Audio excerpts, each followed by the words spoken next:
What's up today, fellas? How y'all doing? Good. Doing good, doing good.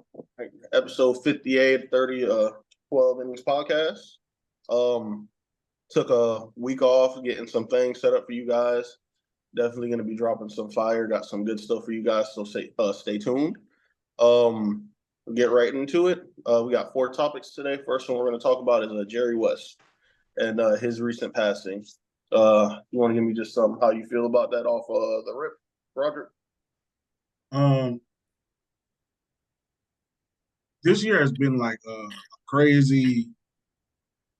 I'm gonna just be myself. It's been a crazy ass year for like losing a historical sports figure. It happens every year, but in the sense of this year, like you got OJ, Bill Walton, who we might do a video on. It's gonna get done regardless. But then you got Jerry West, Willie Mays just recently passed away, San Francisco Giants great. So it's just a lot of and more people than that, but including the golfer who's 30 years old. Rest in peace to all of them. But as far as Jerry West, has an argument to be the all-around best Laker of all time, with him winning the championships, him going to 9 finals, him constructing the Los Angeles Lakers, the Showtime Lakers, and even the Shaq and Kobe Lakers. He rebuilt Memphis, was with Golden State when they got KD, and then has helped construct the Clippers to be a formidable team when they want to be. But he retired. I think when he retired, he had the 3rd most points all time. Silhouette of the league. Was probably, and this is crazy to say, he was a 14-time All-Star every year of his career, but was arguably a better executive. He's up there with Pat Riley, maybe above Pat Riley if you're talking about championships and overall success. Maybe the best executive of all time, to be honest, when you really lay it out. So, lived a long life, many highs to it. Really a fairy tale type life that he got to the blessing by the Most High to live, and by his own hard work. Was known as Mr. Clutch. So, rest well. Rest well. There's so much stuff to say. I might do an individual video on this, but there's so much stuff to say. But rest well. Your legacy is forever on the game of basketball. You literally immortalized. You're the logo of the NBA. And rest well. Nah, most definitely, man. Highly respected. I mean, like Brodrick said, he's the logo of the game. So much to say. Basketball. I mean, we lost a great one for sure. Lakers, Laker Nation. I mean, basically, he is. When you think of Jerry West, you think Lakers. Logo, winning, Mr. Clutch, like Brodrick said. He's a winner. That's all he's ever done. Won championships. Like Brodrick said, went to the executive office, went upstairs, different locations, different organizations, and all he did was win. If they weren't winning before, once he got there with Jerry, they were winning. Winning championships, building up the team the right way, actually developing players. He had an eye, and he was that guy for it. Like I said, NBA lost a great one. RP Jerry West, to your family. Prayers go out to y'all. Sure. I know I could seen a couple people saying he passed away. Well, when he passed away, it was kind of him just not wanting to see the Celtics win another championship. But just to go off of that, like you guys said, he's a winner. He was winning for not only as a player on the court, but off the court as an executive. Just did so many great things for the organizations he was a part of. I feel like it's a big loss, like, to the NBA community, just from an historical point of view. And like I said, we're literally going to be thinking of him or seeing his logo, because I know everybody plays 2K. How many people watch the NBA, all that type of stuff. So he's forever immortalized. He had a life I wish I had. Yeah, said he's a winner. He was winning every level of the game, whether it had been high school, college, NBA, owning teams. He was just one of those people that if you was around him, you knew how special he was. So yeah, just RIP to Jerry West. And I like to say one more thing too. I don't like to capitalize when people pass, but I do think this is a good reason to bring back. I believe it was called Showtime. I believe it was HBO. It was about the Showtime Lakers. Great show, like fire show. It had a comedic feel to it, but I don't know if y'all watched it or whatever. I think they got up to the first and the second season because it was kind of how the Last Dance was around Michael Jordan. It was mostly around like Magic. But Jerry West was very prominent on that show. Obviously, he was much younger. It wasn't the real Jerry West; it was a person playing him. I'm not sure he liked how he was portrayed, but hopefully they can get back to reproducing that because that was one of those shows that when it got canceled, like it was a big backlash towards it because it was a very, very good show. But you've lived a great life and you got a statue while you still live. And he had a statue for a very long time. So RP to a legend for sure. Most definitely. And next thing, you got anything else to say, Byron? Oh, no, you good. All right, next thing we're gonna get into, we kind of already talked about this a little bit on Monday. Draft class of quarterbacks this year, and that just got drafted this year with the upcoming ones that are going to be in the next draft class. How we think they fare against each other. You can go first with what you think about these draft classes, Byron. This year's draft class, my opinion personally, only maybe 4 to 5 decent quarterbacks. I ain't gonna say decent. I see 2 can be pretty much superstars if they get their mind right and the organization develops around them. The rest Which of those 2? guys are gonna be which 2? Which 2? I mean Caleb obviously being the first quarterback to be ever drafted number 1 to walk into a situation like that to where you got 2 number 1 receivers, Possibly 3. soon to be star receiver in Romeo. And I mean, you got a wonderful running back game, and the defense isn't so bad. They're really, really pretty good, especially towards the tail end of the last season. They were playing really well. And I think Jaden Daniels is going to be really, really well. He's in a less situation than Caleb, but obviously I feel like if you can be like those quarterbacks of past that just took that, lesser talent to the at least, try to show something within these next few years. And then obviously they should be able to bring talent in, to build around his game set. But so why do you feel like the other ones won't be as successful? Or do you feel that way? I don't feel like they'll be as successful. I mean, I feel like superstars, I feel like this is all projection. I just see superstars are just those guys that you feel like they have it when you see them or when you see them play or just hearing them talk in interviews. I mean, I've just watched many interviews. Caleb has an untouched confidence for sure. He's that guy. He's been on TV for a long time. Now Jaden, he has a different kind of confidence for sure. And you can tell, you can see how in his preparation, you can see it in his game, and you can see it in his interviews. He's more like, at least not out there per personality as much, but he's more strategic with how he does things. And I feel like those 2 kind of personalities that are kind of what you need at quarterback for sure. And they portray that at the highest level. And hopefully we can see that at the next level and those guys can be great. But guys like Drake May, bro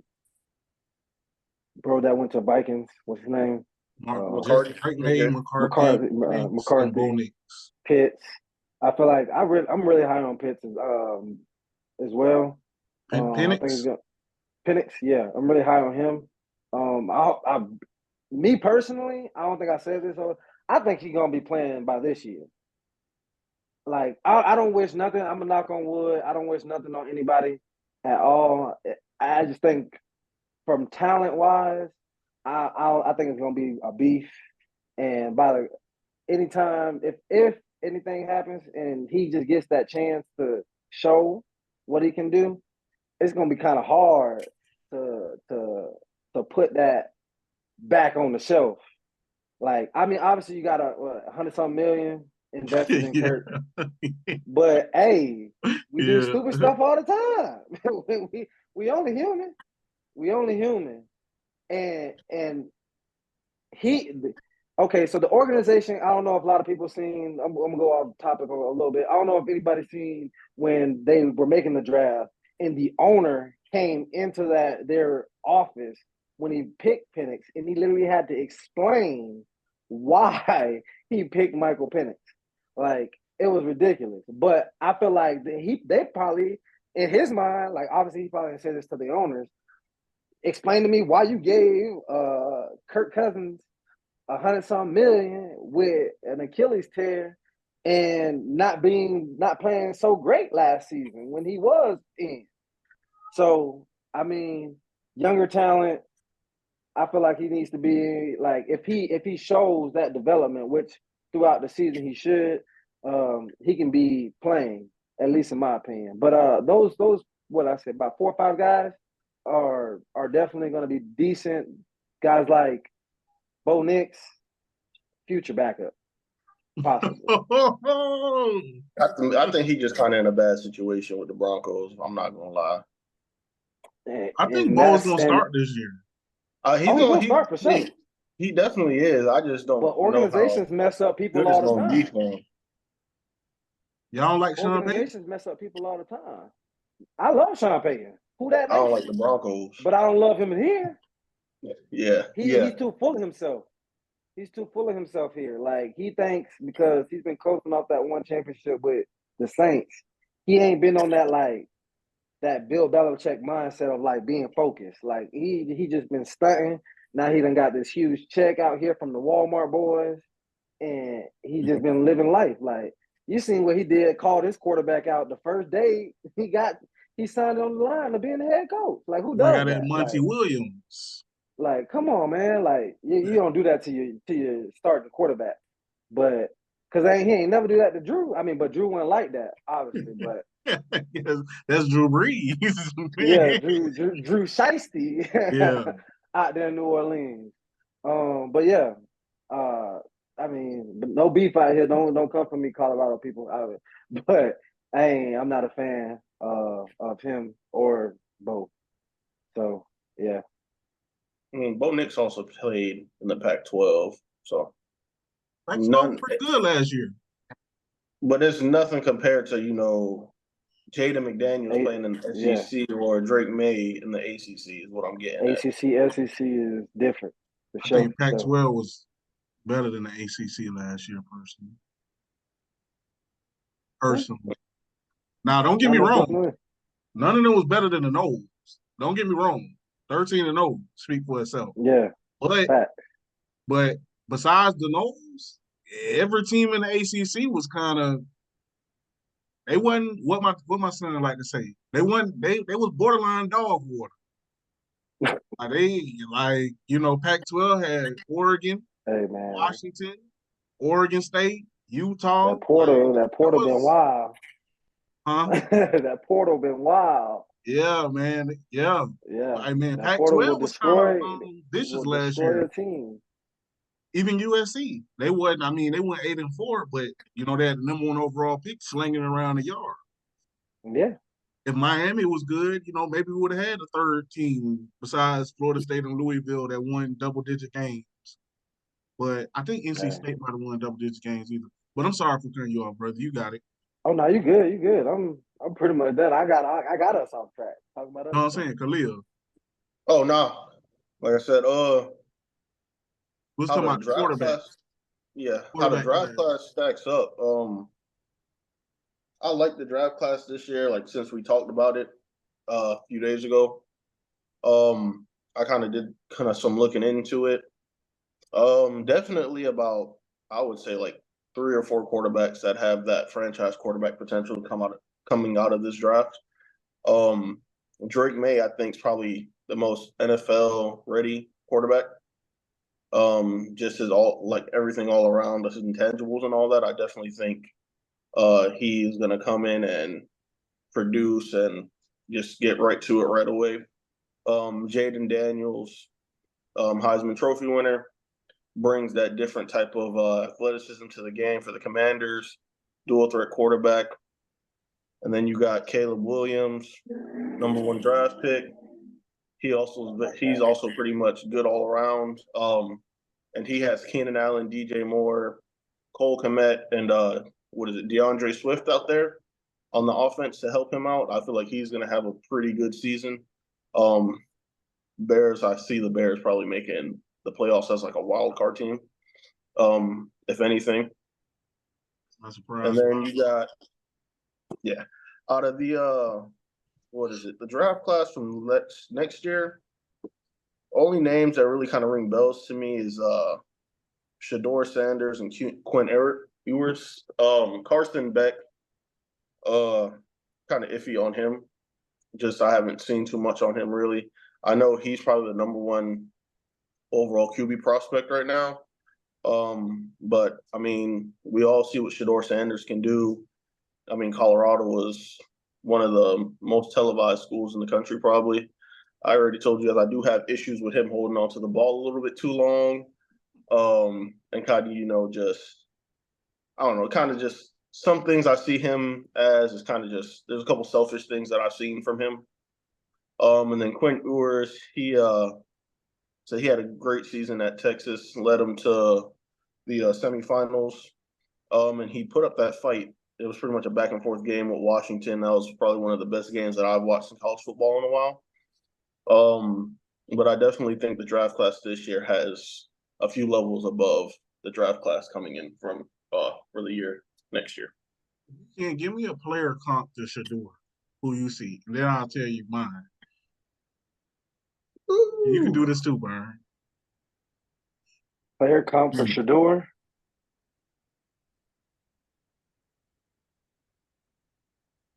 What else thinking? Go ahead. I got him. At his peak, I ain't gonna say this is Shador's peak. At this guy's peak when he was really, really good, Byron Leftwich. Okay. Because he was a good quarterback. I think he made maybe 2 Pro Bowls. So yeah, he was a good quarterback. Pretty decent. But I can't really think of a comparison. Yeah, I can't really think of a comparison. What I can say with Shador going into the NFL, I see him probably being like a middle of the pack quarterback.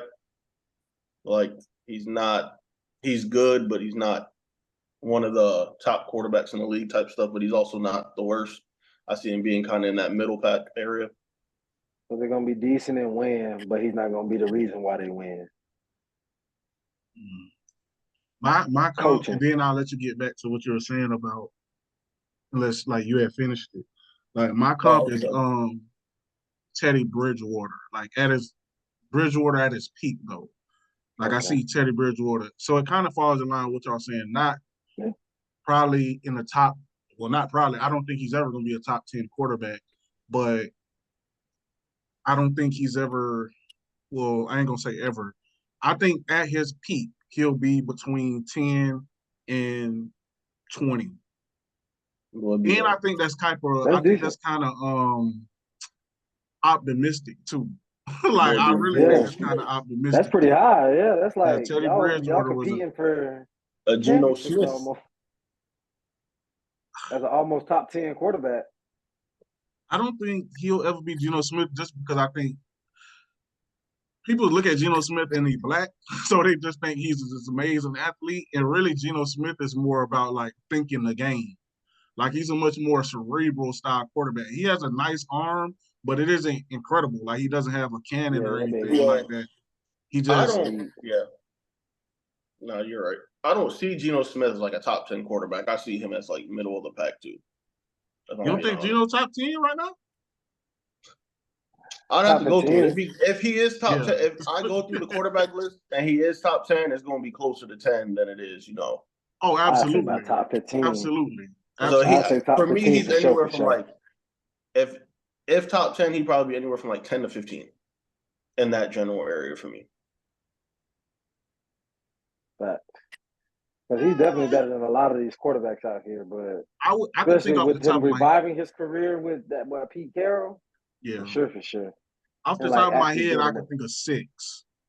Then after that, he's, in that huddle. But speaking on again comparisons and stuff, this draft class 2024, I think it's gonna be a really strong draft class. Of course, Caleb, I think he's gonna be a franchise guy. I think he got a chance to bust into that top 5 at his peak. I'm also a huge believer in Drake May. I think he processes the field and reads coverages really well and has a strong arm. He fell back this year because he lost his offensive coordinator, lost Josh Downs, who turned out to be a great receiver for the Colts this year as a rookie. But also he didn't get Tez Walker until later on in the year due to the fact him dealing with a suspension. So, Phil Longo was his offensive coordinator who ended up going to Wisconsin. So that was a big hit to his structure and the talent of what he was throwing to, excuse me. Jaden Daniels, the only reason I can't get behind Jaden Daniels, because I honestly could see how he could have that RG3 pre him getting hurt trajectory.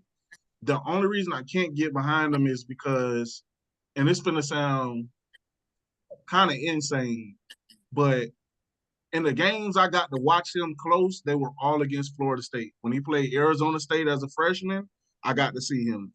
When he played 2022, Florida State, season opener in 2023, in both of those games, I wasn't impressed anytime that I saw Jaden Daniels. Anytime I saw him in those 3 games close, every snap, I have not been impressed. It seemed like he was getting by because he was having extraordinary talent to throw to, block for him, and to carry the ball for him.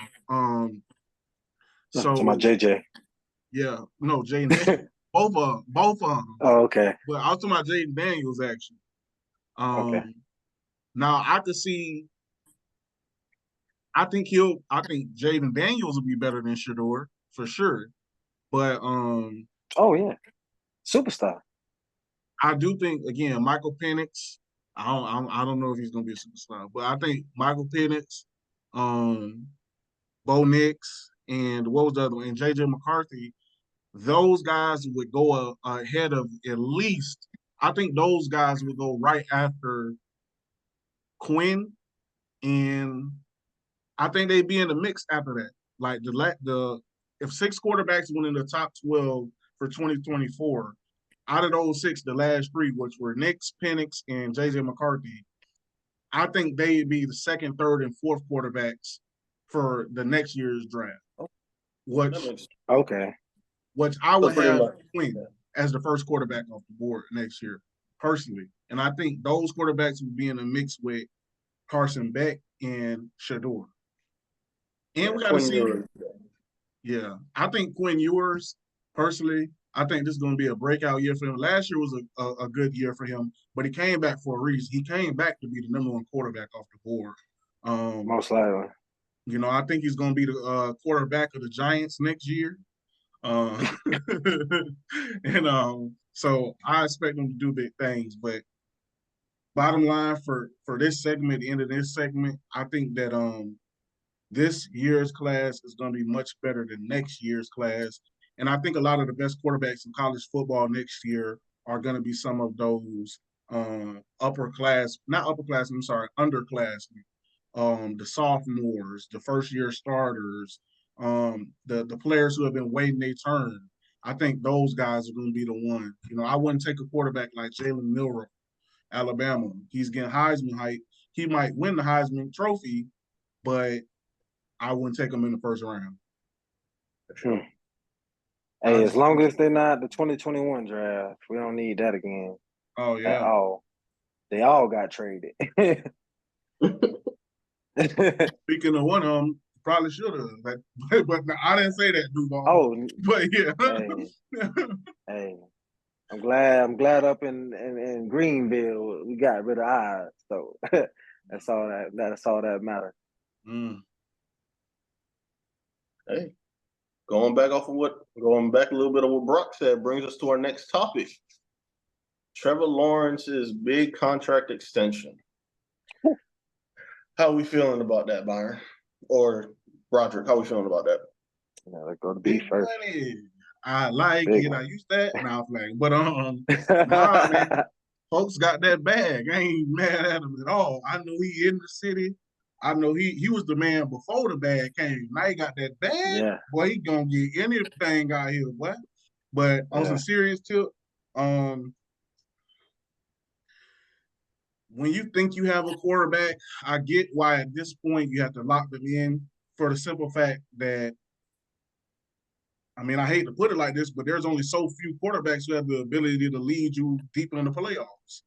Like at this point, and I'm not sure he's one of them, but at this point, you know, if you don't got, it's getting damn near like the NBA where only like, you know, you got to have a top at least 7 player to win the championship. If you ain't got one of those, it's pretty much over with.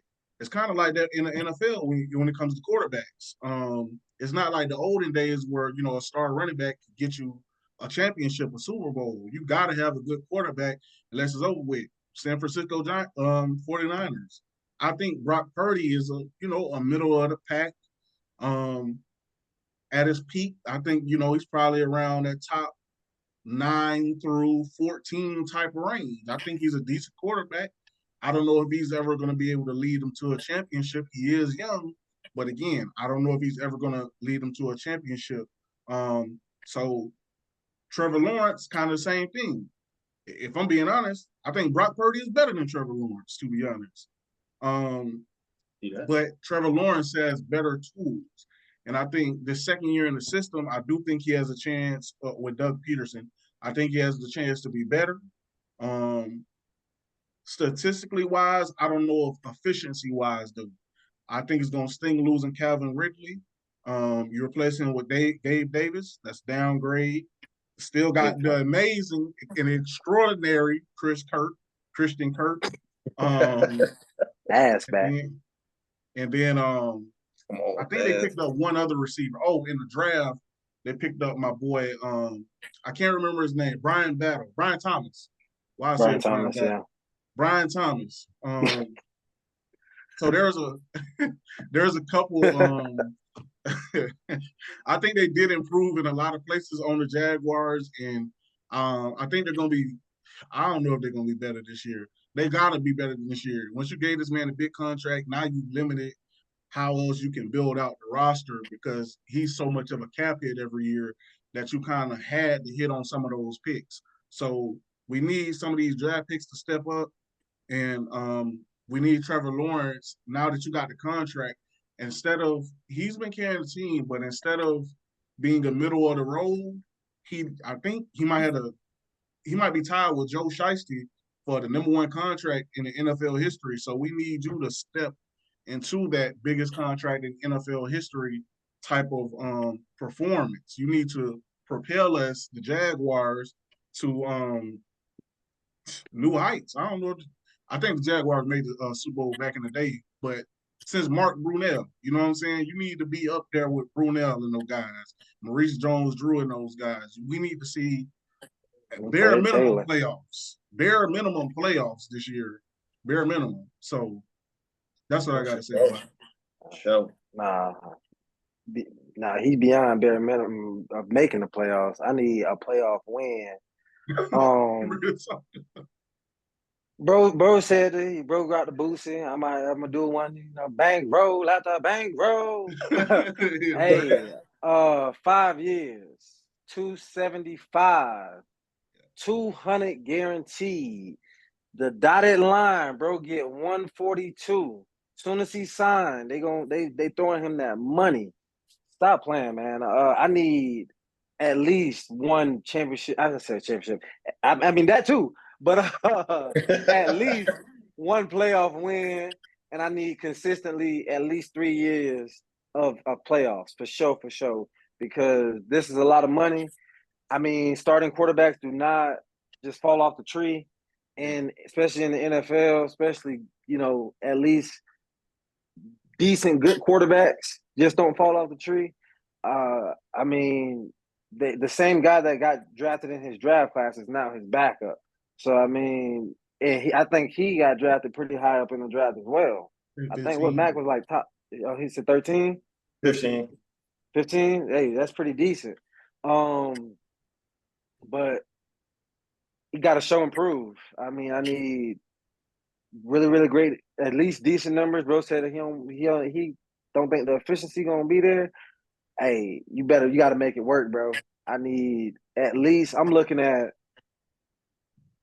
32 touchdowns to somewhere like 11 to maybe 12 picks. I need that for sure. 35 touchdowns maybe. I think bro led the league in picks last year. Hey, 14, it's time to come down. Yeah. Don't beat on Dak. We don't need Dak Prescott out here. Because his contract about to come up, but they ain't got no choice but to pay this man $60 million. But like back to Trevor, I mean 142 on signing day. This is time to show and prove. What would you do with like tomorrow 142 showed up in your like, what's the first thing that you would do? Realistically, humble answer. Like, what's the first lost thing? What you said? I'm getting lost. That ain't gonna count, bro. Same day I'm buying a mansion, bro. I ain't gonna cap, bro. Mansion? I'm gonna go buy me a mini island. Day. Bro, I might buy the whole block and set my family up. What? I'm gonna buy a mini island. I'm out of there. Everybody better come on. We on the boat. Let's go. I'll be on some of the forest type junk. What? Yeah, whole jungle out there, bed. House right in the middle of that bed, gated around. Good to go. I dead ass feel like I had to be sedated type shit. Like my blood pressure just be too high. Like, bro, I can buy anything, bro. Like, bro. 10 times over. Yeah, but that's what you were saying though. I just wanted to ask you. Nah, but yeah, beautiful. Hey, shout out to him for getting his money, man. Shout out to him. It's a great day for him. It's a great day for, I believe he's married. For his wife or his girlfriend. Shout out to his agent. Everybody got paid. That 15% or 10% or wherever it falls, that boy got paid. Me and Chalil had a discussion about like athletes get married at these young ages. I just don't get it, bro. I got 200 million, bro. This is my second contract too. I got 200 million, bro. No, it'd probably make sense for you to have a wife. Because at that point, I guess you're avoiding. But she could take half of everything, which is crazy. Yeah, you hit her with the prenup. Prenup? Yeah. If you ain't no punk, holla, we want prenup. But yeah, go ahead. Now, you said boy got his bag. He's young, rich as heck. But like you guys were saying, he got to show improvements. He got to do something with this team. I'm pretty sure nobody in Jacksonville wants to hear any excuses or anything like that. He definitely has to come back from the season he had last year, 21 interceptions to 21 touchdowns to 14 interceptions. That's really just unacceptable. Compared to his second year where he threw for 25 touchdowns and only 8 interceptions. He just has to get back to what he was doing in that second year, like you said. Hopefully, with this being his second full year with Doug Peterson, it all clicks for him, and he's able to get to where the Jaguars and the Jaguars fans think that he can get to. Because, like you said, honestly, anything outside of a playoff win this year kind of is a disappointment with all the money he's being paid.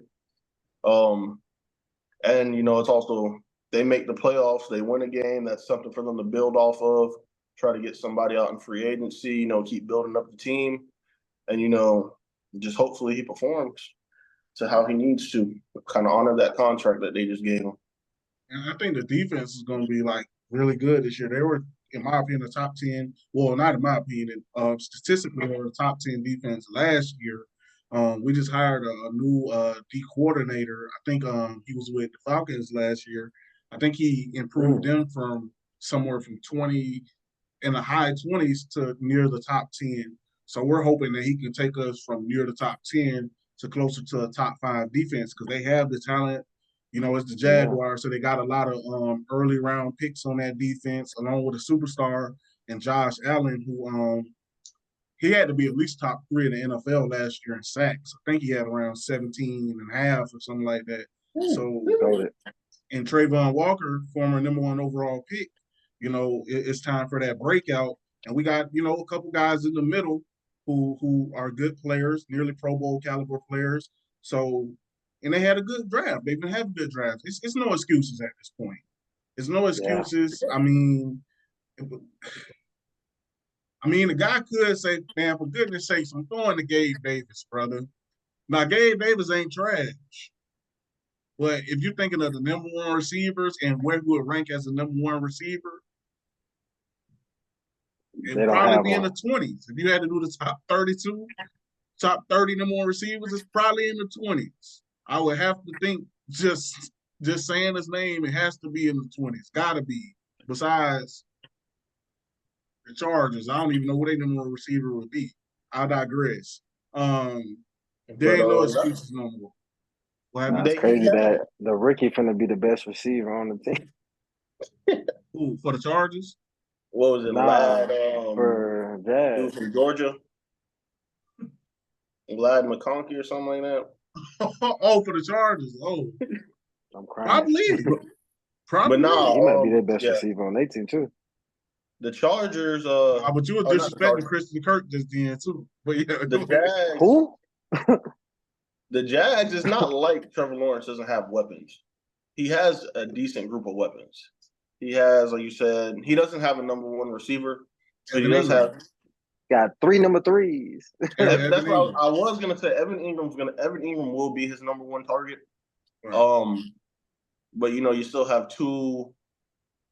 Even though they're not the most flashy or most name-ringing receivers, you still have 2 reliable receivers, and you got that monster running back, who I feel like is going to have a big year this year, and Travis Etienne. So we'll just see how it goes. Like you said, there's no excuses. So this is definitely what they've built is definitely a playoff contending team, if you ask me. I like Etienne, Travis Etienne, but you also got somebody behind him, Tank Bigsby, who played at Auburn a couple years ago. Another solid running back. A lot of teams he'd be the #1 running back. So that's crazy.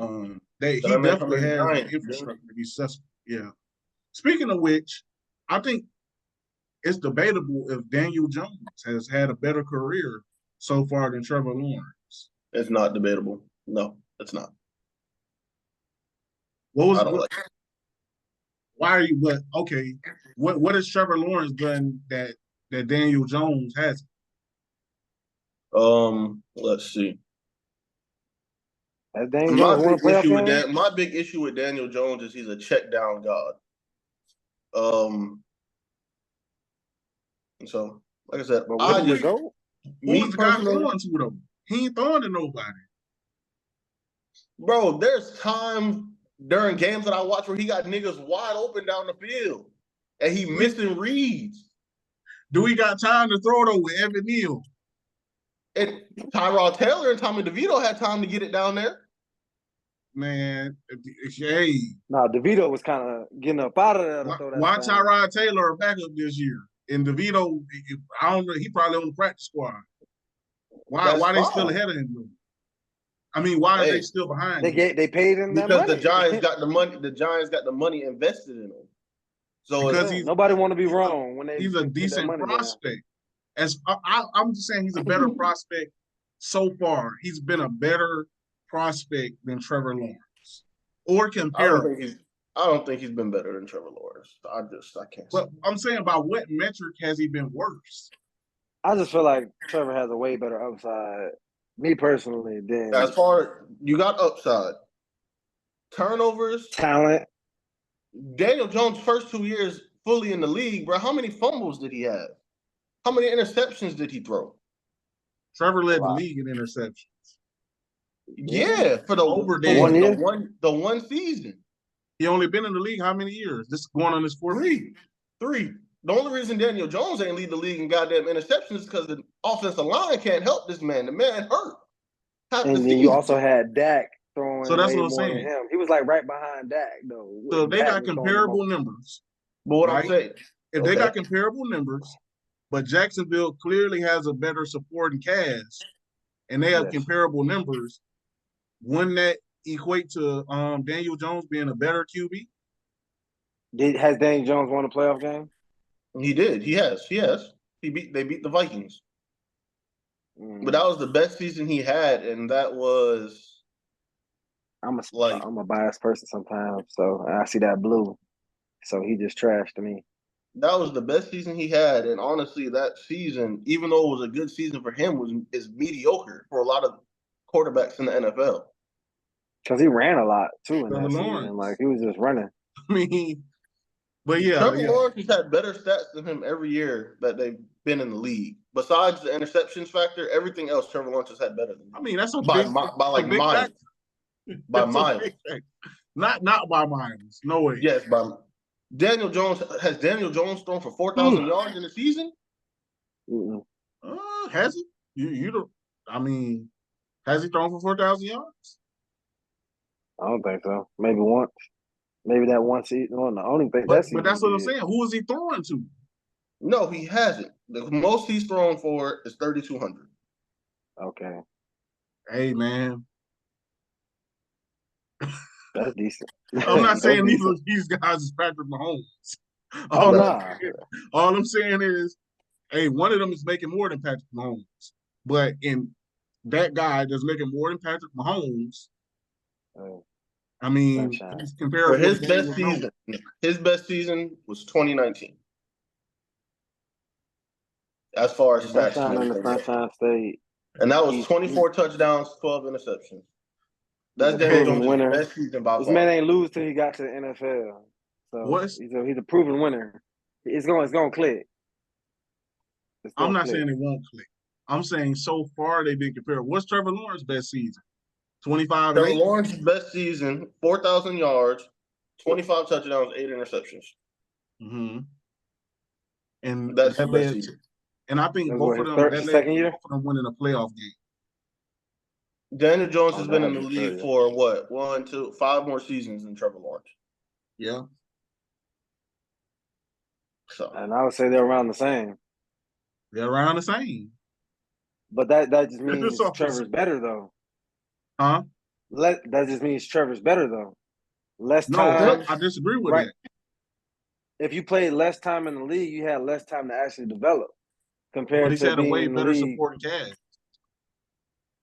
True. An exponentially better supporting cast. But what you gonna do with the supporting cast if the coach can't call good plays? And you in coaching, like what's that, the roundabout in your beginning since the start of your career, and you are right there with him when he's had consistency. Trevor Lawrence coach is I believe a Super Bowl winning coach. So I don't know if the guy just can't call plays or is the quarterback that's look. You talking about now? Yeah. What about his first couple of years though with Urban Meyer? He was only there for 1 year. And then after that, what he had? Doug Peterson. Doug Peterson? Yeah. He's been there ever since then? Yeah. So he's had I thought they've had two. Yeah. This is the second year with Doug Peterson. I thought he was the third quarterback. I meant the third head coach. This is his second year. He had another coach because he's had 2 coaches before Doug Peterson. This is going to be his 4th year in the league. Yeah. If this is 2 coaches with Doug Peterson, that means who was his other 2 coaches? Urban Meyer and who else? And I forgot the other guy, but he was. I think even him and more Urban came together, like it was rookie coach and rookie quarterback. I'm pretty sure, or maybe if is it his 3rd year with Doug Peterson? But regardless, Urban's been in the league before, I believe. Who, Urban? Yeah, I believe he's been in the league before, and then went back to college. If I'm not mistaken. He was 3 years with Doug Peterson. So, yeah, this is 3 years with Doug Peterson, right? Yeah, this is going to be his third year. Yeah, Oh, so okay. so Doug So Peterson I thought he had two coaches before then. Okay, so it was the offensive coordinator that I must be thinking about. But still, now you got consistency. But there's also a lot you can contribute into that too, like the schedule, strength of schedule. The year that the Giants went to the playoffs, their strength of schedule was ass. True. But that's looking deeper and deeper into the. That year that the Giants went to the playoffs, the NFC East had 3 teams in the playoffs because of the strength of schedule. Yeah. Like if you look at who they played, you can only play who line up against you, though, bro. okay, but that's what Most that's definitely. what I'm saying. If the talent level that Daniel Jones is playing is not like the talent level Lawrence is playing, and Lawrence is putting up better numbers, I don't see how Daniel Jones is going to be the better quarterback. Hold on. Say that one more time because I want to make sure I fully understand. The talent level of teams that Daniel Jones played during that playoff season, right? If the strength of schedule and the talent level that Trevor Lawrence played was better, and Trevor Lawrence put up better numbers, is what I'm saying. Well, the thing about it is back then there were less playoff slots because remember, since that time period, they've added in an additional wild card and more games, meaning more options for you to either win or lose. But they've added another wild card to that, so that's why you got teams that's at the end of that bubble, maybe even damn near losing record, making it. Now I'm not sure what I record the think Giants had in the first year that the Giants made the playoffs, I'm pretty sure that was the first year of the 17 games, the expanded playoffs. 2019. They didn't make it in 2019. They made it I 2 thought you years said ago. he made it in 2019. No, his best season was 2019. But 2 years ago is when they made the playoffs. Hold on, so they didn't make the playoffs in a season that wasn't his best? No. So isn't that a good thing? If he's having a good season and we don't make the playoffs, that's not a good thing. So if he's not having a good season and y'all making the playoffs, I'll take that. Right. But if Trevor Lawrence is having a Trevor Lawrence season and we're not making the playoffs. I mean, but I don't think we've seen him at like that peak. I think Daniel Jones has peaked out. He ain't got no support. We're going in circles, but I just don't think the guy has no support. But that just takes us back to organizations picking the right guys, and they can mess up anything. He don't got the support. But what I'm getting at is when it comes to the Giants and their supporting cast, I don't get how Tyrod Taylor and Tommy DeVito were producing more than him when he got paid all this money with the same supporting cast. Yeah, and they were winning. And they were winning games, yeah. Hey, maybe the defenses didn't have time to prepare for those guys. They had time to prepare for that's true. Daniel Jones was out for who knows how long. They knew who the hell the quarterback was going to be. I mean, I ain't expect DeVito to get the start over Tyrod, to be honest. Or did Tyrod get hurt? No, he got his lung punctured. Okay. Yeah. Tyrod got dead wrong. He got smacked on the play. Yeah. But for sure, brother. I knew you'd get riled up by the Giants though, but that's something that I saw, and look, man, you can't be getting compared to Daniel Jones if you got the biggest contract in NFL history. It's my main. No, I feel that. Because if you get compared to Daniel Jones, you're trash. If you get compared to Daniel Jones, you're trash. He's the quarterback of my team, so I got to deal with it, and I got to hope for the best. But do I have high expectations? No. Like you said, Quinn Ewers, I'll see you next draft class, my guy. So you don't think that getting Malik Neighbors this year and a couple other guys that they added, you don't think that's gonna what do you think his stats are gonna look like this year? Just from let's say a passing yard, touchdown, interception perspective. Daniel Jones. He'll probably have somewhere between 30,000 or 3,000 to 3,300 yards. Somewhere probably between 15 and 20 touchdowns. And he probably might anywhere from 7 to 10 interceptions. 20 touchdowns, 7 interceptions. I mean, come on. That's damn near almost a 1-to-1 ratio. I think them picks gonna go up. You only got one person to throw it to, No, that's like a and 2-1. they know who That's you like gonna a be 2. throwing to. That ain't no I damn think that 2, boy bro. gonna have Bro, by that is not no 2-1, bro. That 12 is to 2-1. Damn 15 near picks. 3-1. No, bro, 20 touchdowns to 7 interceptions. Right. 10 would be half, bro. There's no way. Bro, that's like a What's it 1-to-1 like? ratio. You Yes, said 20 to 2-1. what? Bro. 20 No, you right. touchdowns to You 70 right. interceptions. You right. Bro, you right. Daniel Jones just got me hot. You right, bro. Yeah, that's damn near half. Nah, but I'm seeing it even way different. I'm looking at about 12 to 15 picks. You only got one guy to throw to. I'm doubling the heck out of neighbors. Every time we play them, that's the only person you got to throw to? Oh yeah, Bro, as and soon he as don't, bro. He we barely spying ever on him. takes chances with the deep ball. How you finna win the game not throwing the ball deep? Yeah, Like, give me that. this is like Eli Manning at the end of his freaking career again, bro, where he couldn't throw the ball over 20 yards. I don't. No. Like, bro, man need to slang that thing, bro. You see what Tua do? Oh, Tyreek down there somewhere.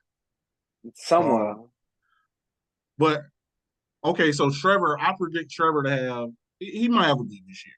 He might have a good this year. I predict him to have.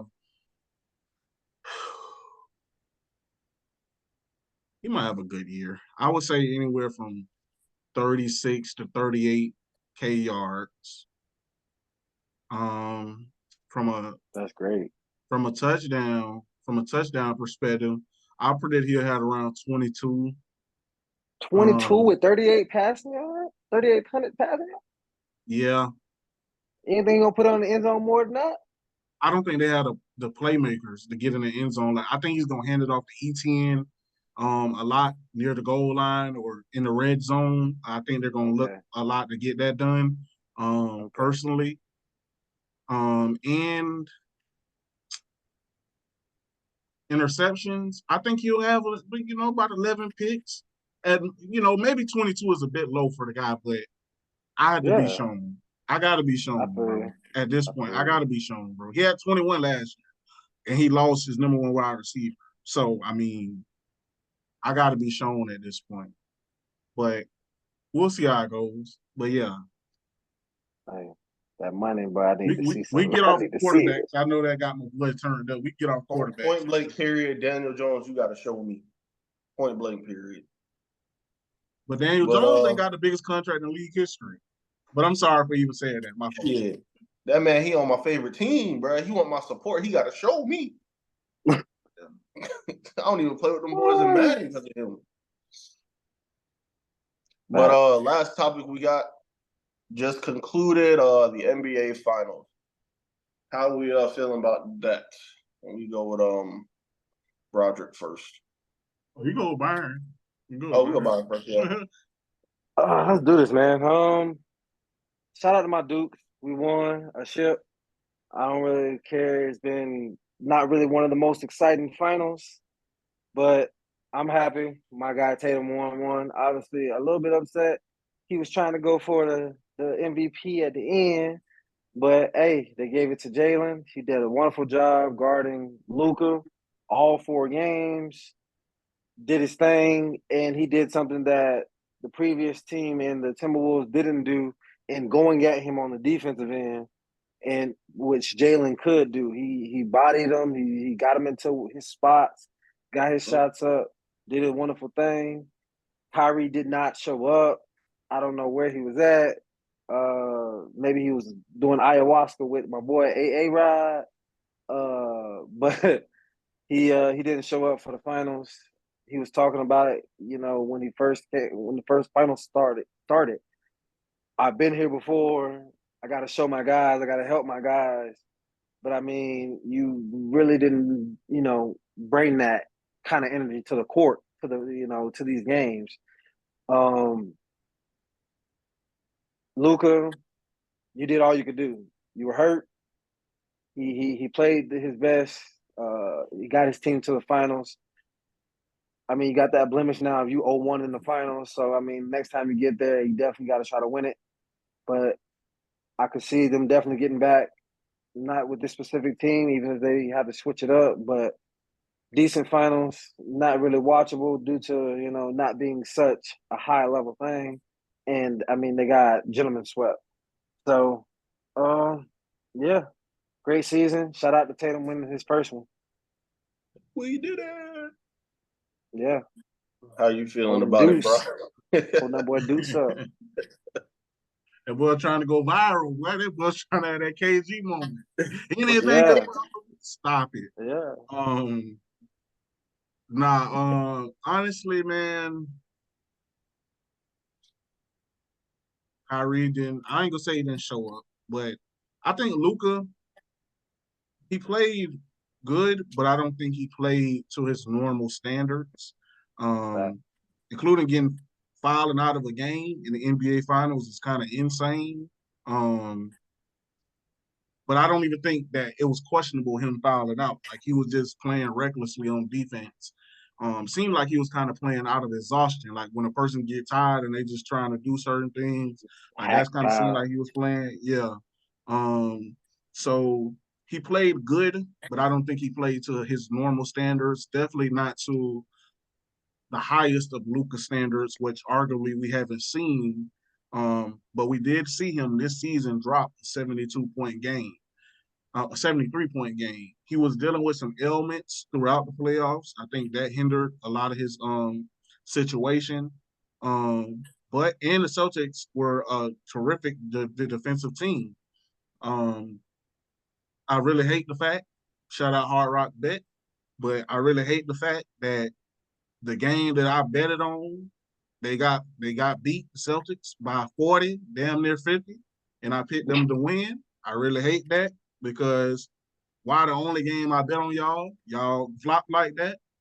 It is what it is. Y'all won't get my bread no more, at least for the Celtics. The Um, Celtics said they want to win at home, man. yeah, which I understand.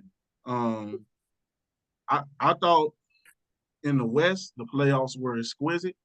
In the Yeah. East, man, but again, the Pacers and Knicks series was good, and the Magic and Cavs series were good. Other than that, it seems like it's going back to historical standards. Um, before LeBron got there, or when LeBron was there, how he would just run through the conference.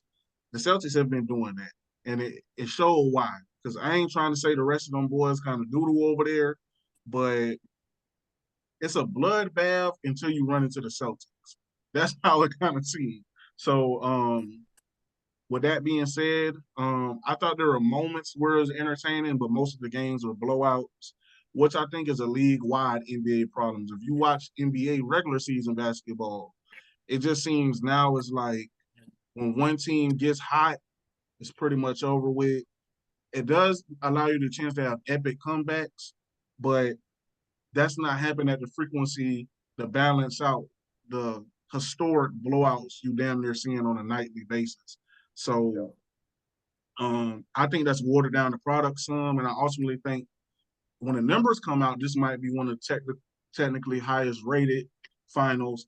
But as far as people like us who are like in the sports community, who talk about sports, who interact with sports and things of that nature, it wasn't making like much noise at all. I mean, it was some nights, you know what I'm saying, might not even caught the game. I remember some nights, me and folks on the game playing mad and didn't even know the night of the championship. Yeah, the championship game. Yeah, so it's like it is what it is at the end of the day. And I think I'm glad that parity's back in the NBA, and shout out to the Celtics for surpassing the Lakers and the two Jays for winning their first championship. And we'll see if they can get that repeat next year. For sure. Hey, they brought up something interesting. I ain't mean to cut you off real quick, but I want to say it. Hey, the Minnesota Lakers championships don't count. Just saying. That's what they were saying. Hey, why they don't So count? it's Minnesota, not LA. Hey. Whole nother franchise. Oh man. Hey, if that's the case, OKC got a championship with the Sonics. They did? The Sonics, I think back in the day they got one. When? I have to look it up. Let me go look it up real quick. But yeah, go ahead. See, I ain't gonna. I said I don't know, bro. Yeah. Y'all got it. let's Y'all see. got it. You can let me know. I'll learn something new. How you felt about the Oh finals, though, no. my guy? Yeah, go ahead. Previous podcast, I praised Luka so much for how he was actually trying on defense, and the finals, kind of just Jaylen Brown made him look like a traffic stop cone. Shout out Pat Bev. It's show. Like I said, people can say all they want about the Celtics having an easy route to the championship, all this and that. That's just how it ended up for them. They capitalized off of it. Salute to them. But even with the teams that they were playing, it's not like these were close games. They were blowing every team out that they played that stepped in front of them. Which just showed that they're levels above most of the teams in the league right now. Like, I probably think there are probably 2 or 3 teams that could maybe compete with the Celtics as the year goes on next year. Jason Those Tatum, teams are? the Nuggets for sure. Nuggets for sure.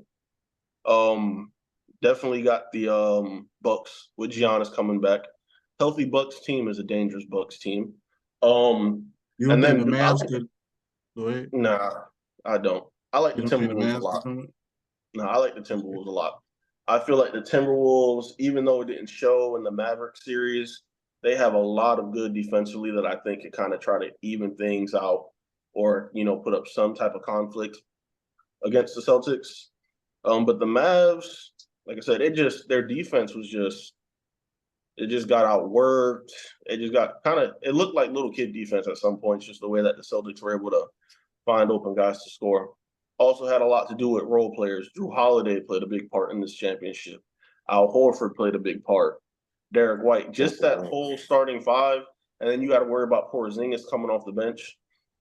Pritchard going crazy. Pritchard, his 4 minutes in the finals, 2 half-court shots. Hey, that boy a specialty, half-court shot. Yeah. And then you got Jaylen Brown playing at the all-time level. There was a lot of people that were skeptical about him getting that big contract this offseason. So he proved a lot of those people wrong, proved that he was worthy. They said some points they were saying he ain't have no left hand. And then Jason Tatum, he led his team in points, assists, and rebounds in the finals, which besides LeBron and a few others is unheard of. And then just Jaylen Brown's defense on Luka. Like I said, I think Luka did have a few injuries and stuff leading up to this, but the defense that Jaylen Brown played on Luka was some of the best defense I've seen played on him. Luka's a guy that will give you anywhere between 32 and 36 a game. And I think 3 of the games he didn't even score 30 points or something like that. 3 or 4 of the games.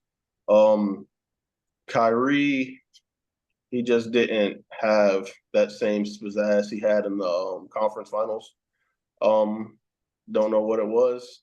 Come back stronger, Kyrie. Wish the best for you.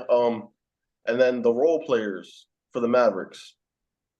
All how we were talking about how they were playing elite and all that, they took a big step back in this series. And I believe that was one of the big differences, and that just shows you how good the Celtics are defensively. But said I had the Mavericks winning, had my hopes up. Celtics shut that down really quick. I knew about after game 2 that the Celtics were going to bring it home. It was just a matter of when. You actually had the Celtics win. I did? Yeah. Oh, shoot. Hey. Byron had the Mavs winning. I had the Mavs winning. Yeah, Byron had the Mavs winning. You had the Celtics winning. I had the Celtics in 7. And I was like on the fence about. So you was actually the most accurate. I think you had the Mavs like 6. 6. Yeah. You had Celtics. Yeah, I think I had the Mavs in 6. Celtics in 6. Okay. But yeah, like said, they did have the least resistance, but like I said, that doesn't matter when it comes to the NBA. You can only it's the hand that you're dealt. They made quick work of it. They lost 3 games in the playoffs. Yeah. So that like 3 of that. So that just says a lot too. Even if the comp they were playing wasn't matched up to the comp coming out of the Western Conference Finals, for them to just run through the teams like that still says something about the Celtics. I want to ask y'all. Oh, go ahead. I thought and like it's a dynasty, so this is going to be for years to come on the Eastern Conference side. You can't say it's a dynasty yet. I need at least 2, 3 Well, more it's a championships. dynasty. What I mean, it's a dynasty in the making. Like I can see this. Okay, Them I'll being in take that in the contention. making. They can be in contention for like the next 3-4 years if they stick Do I together. feel y'all that. think that they will milk this championship like the '08 Celtics milked their championship? Like they turned that '08 Celtics team into like They a were dynasty older. side team, They were older though. right? I don't think they're like super dynasty. I think they were a great team, but they were older. I think this Celtics version of the team will at least have a better chance of at least winning one more, like compared Okay. to that one. And to speak on the Supersonic thing, they won in '79. They beat the Washington Bullets. Okay. Who was the MVP? I ain't going through all that. I just want to know like who was on their squad. But That hey, was shout I out got to you. I'm Patrick. gonna look it up right now. I'll see Patrick who was Walter on the squad. Jr. I'm crying. I want to ask y'all one question though. Like maybe we can speak on it because I Go know that was the last topic we speak on for like 1 minute each or even less than that. How y'all feel about Redick as a Lakers coach? He was Me my pick. personally. Yeah, Okay, go go ahead. ahead. Go ahead. Go ahead. No, I you go just ahead, finished bro. You off. the real hooper. Oh, no. He was my pick to become the Lakers head coach. But I feel like if they would have waited a few days, they had a real shot at signing Monty Williams, who I feel like is a really good basketball mind. And he's been around the league for a while. He knows what he's doing. I feel like he could have really contributed in the Lakers moving up a couple levels this year coming up. And with JJ Redick compared to Monty Williams, it's just going to be a pretty big learning curve. Also goes with, are the players going to respect him? He's close in age to a few of them, stuff like that. And I feel like that's kind of one of the big parts that played with Darvin Ham kind of not clicking with the Lakers was the closeness of age with LeBron and just his decision making. So I feel like that kind of played a pretty big part in Darvin Ham being fired. Along with a lack of preparedness from Darvin Ham. Oh yeah, yeah, that man. not using the timeouts. It was a few reasons for Darvin, but yeah. How you feel about that, Byron? I never bash any of my Dukes. I told you I'm gonna buy some with some of my guys. Love JJ, great basketball mind. But Hey for the man, Lakers to put, Daniel Jones went to Duke. You was bashing him. hey, But nah, I he can get digress. bashed. He trash. I digress. That's football. I'm not a football fan. I'm a basketball Dookie fan. I Football got is you. real documented. USC. Got you. But shoot, dang, I lost train of thought. What was I talking about? JJ Redick. JJ Redick. He's Yeah, a great I love basketball him. mind. But to start, to have your only coaching background be your son's AAU team is very, very tough. To go from that to being the Lakers coach, like she said, man, if you would have waited or a couple more days, I mean, you could have signed Monty.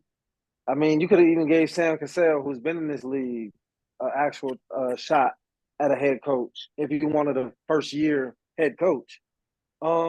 But Lakers are always Showtime, so it's time to do some Showtime and bring excitement to the. I mean, everybody wants to watch. JJ being a first-time head coach, it's gonna be very, very televised, and it's the Lakers as well. So I mean, now you got Lakers, LeBron James, JJ as your new coach. Words have been said about him being the next Pat Riley. But we should see. We should see. Hopefully, I wish him nothing but the best, and hopefully the Lakers can do something good with him because it's gonna be tough to see. You know what I'm saying? Like I said, first year head coach with no kind of really experience at this level or any real level. Yeah. I just got two things to say about it. If you're gonna, well, I'll say this first.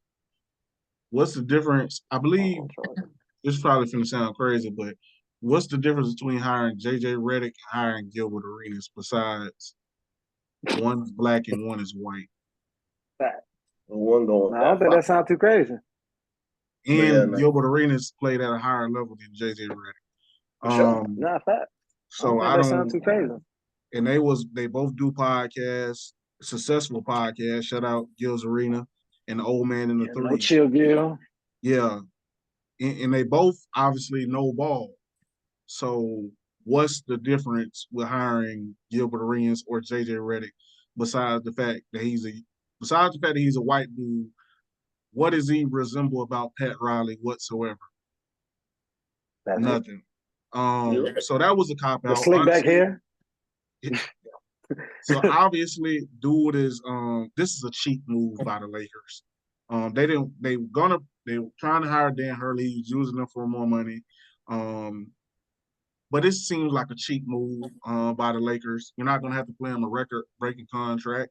Obviously, Bro was coaching on his couch before this. And the second thing I wanted to say was I hope that they build a super veteran support staff around him, which they have a chance to do.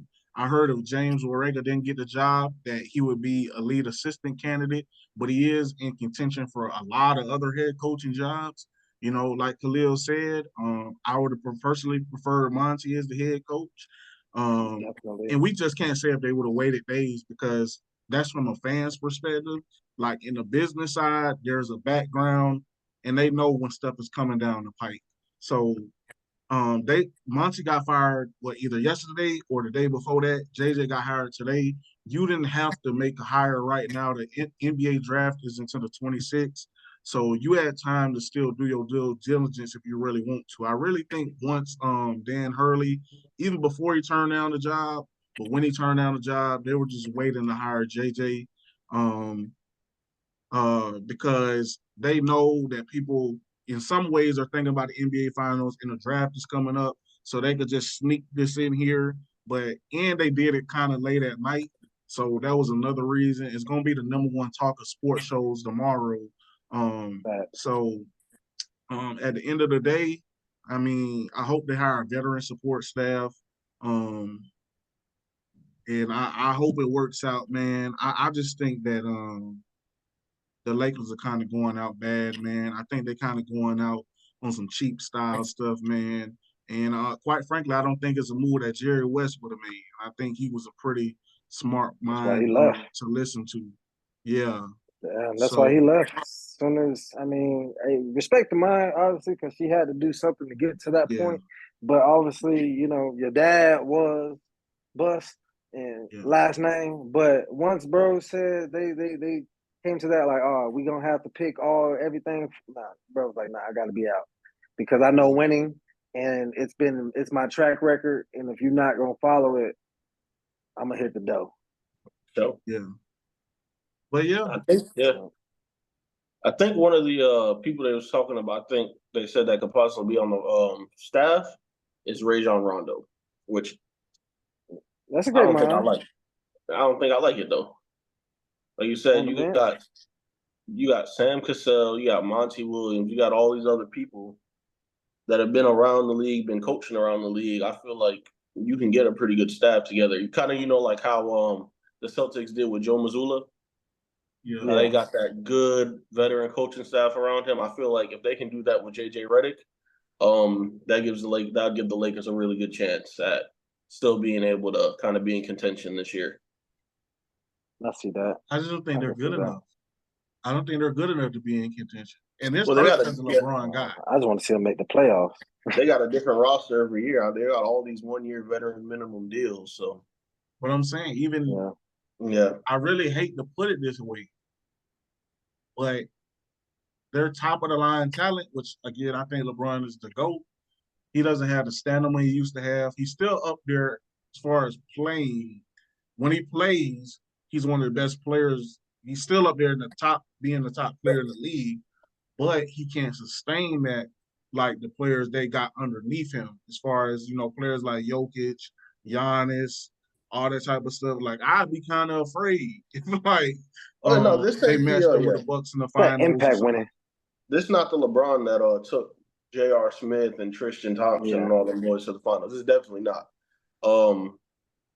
But like you said, it's going to be for the Lakers to win. Is going to have to be more of a compact select of guys. They're going to need like 3 to 4 guys on a nightly basis that can give them what they need. I just think the NBA setup now where you have to have like elite level role players, and I don't see it from the Lakers. Like, I think the finals just showed that. Like you have to have elite level role players. You can have 2 stars, but you have to have elite level role. And the Lakers arguably had the worst supporting cast in the league. Like with all due respect, I rock with Hillbilly Kobe, but when you compare him to players like Drew Holiday and Porzingis and even a PJ Washington, like at this point, a Derek Lively, like, and I can go on and on about a bunch of different teams, almost every team in the league, because I don't think the Lakers have a talented, versatile supporting cast. They have a lot of guys that can only do one thing well, and then those guys are overrated in those departments. Like Tayshaun, the shot ain't falling, it's over. Yeah, for some of those guys, like Hillbilly Kobe, target him on defense. D-Lo, saying, and we might even get D-Lo back. He's a free agent. And then those other guys were on minimum contracts for a reason. You know how hard it is to get a minimum contract in the NBA at this point? Like everybody really, you know what I'm saying, getting a mid-level at least. Like for you to get a minimum, you got to be on your way out the league. like damn. I ain't gonna lie. A lot of them, a lot of them boys young, but for the Lakers. I'm talking as far as like Jackson Hayes, Cam Reddish, all that. That's what I'm talking about. I'm talking about they young, but they getting them small contracts. I'm agreeing with you pretty much. Yeah, I mean, I like Hachimura. They got to keep that. Yeah, he's good. Yeah, I like Hillbilly Kobe, but I think they should have traded D-Lo at the deadline. I understand he was hot at that time, but that's when you trade him when he has the most value. That's what he's supposed to. And that's not. I'm not saying I got basketball mind like Rob Pelinka, but I do think because I'm not in the industry, but as a fan of the sport, I think some stuff is like easy. I think some stuff because you see the other successful franchises making smart decisions. That was his highest trade value, and now you risk losing them for nothing. What is buy low, sell high? Exactly. And they ain't do that. But yeah, if that's everything, y'all boys. No, it's been great, man. It's been great. All right, man. Y'all subscribe to the podcast. Go watch some of our older videos. For sure. We just getting back into the swing of things. This was as long as hell because we haven't talked in a while. And I hope y'all appreciate that. And we talked about a lot of interesting topics. Get in the comments, let us know how y'all feel about these individual topics. And RP to the late great Jerry West, man. Y'all have a good one. Be ready to catch them hands in NCAA. For sure. Right. Sure.